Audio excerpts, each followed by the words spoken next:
After another weeks-long absence from public view, Mr. Kim convened his top military body to promote top aides specializing in nuclear and missile forces.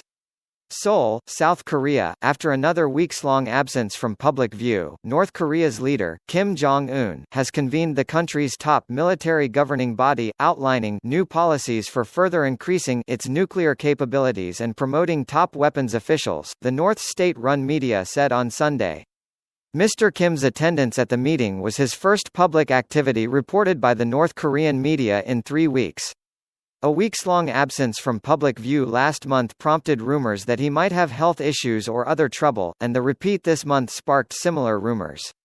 During the meeting of the Central Military Commission of the ruling Workers' Party of Korea, Mr. Kim was said to have promoted Ri Pyong-chul to vice-chairman of the commission, expanding his influence.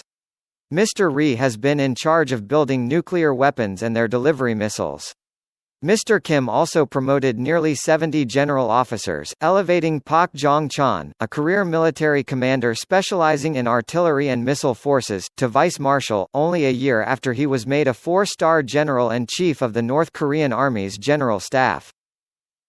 Both Mr. Ri and Mr. Pak were among North Korean officials whose roles appeared to expand under Mr. Kim's government as he refocused on expanding his country's nuclear and missile capabilities following the collapse of his diplomacy with President Trump.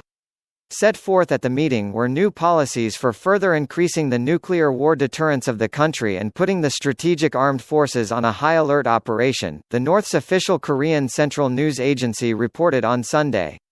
Taken at the meeting were crucial measures for considerably increasing the firepower strikeability of the artillery pieces of the Korean People's Army. The news agency did not say when the meeting took place, although it usually reports Mr. Kim's public activities a day after they happen.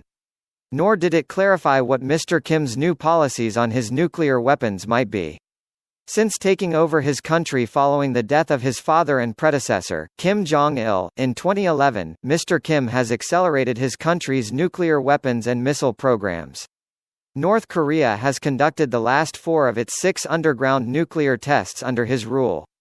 It also flight-tested 3 intercontinental ballistic missile tests in 2017.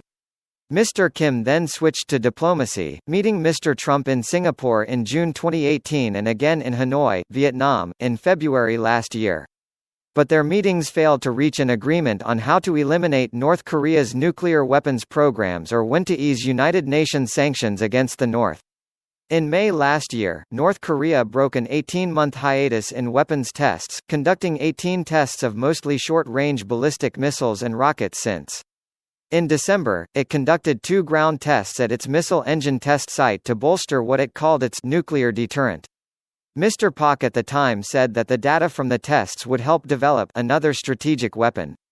In December, Mr. Kim said that his country no longer felt bound by its self-imposed moratorium on nuclear and long-range missile tests, and threatened to unveil a new strategic weapon.